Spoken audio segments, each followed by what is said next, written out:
Are you constantly feeling like you just want to pop your neck? Here's a good stretch that may also help relieve some of that pain that you're feeling in your neck. The first thing you want to do is you're gonna sit on your hand. I'm not talking about just doing this.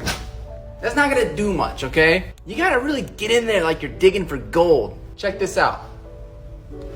Boom. Now we set ourselves up for a real nice stretch. Oh, baby. We can do different angles. Come in here. Now we can come back in here. That's real nice. And we can adjust this arm, maybe move it back some. Maybe it'll help stretch it at a different angle. That feels nicer in there for me right there. Give it a shot, try both sides and see what angles work best for you.